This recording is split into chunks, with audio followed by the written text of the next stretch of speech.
ভোরের আলো ফোটার আগেই সড়কে ঝরল চার প্রাণ।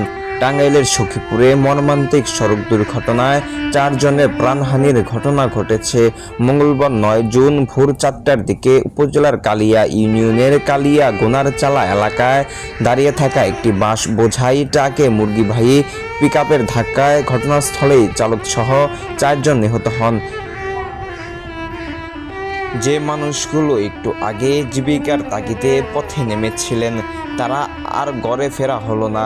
ভোরের সূর্য উঠলেও তাদের পরিবারের জীবনে নেমে এসেছে অন্ধকার।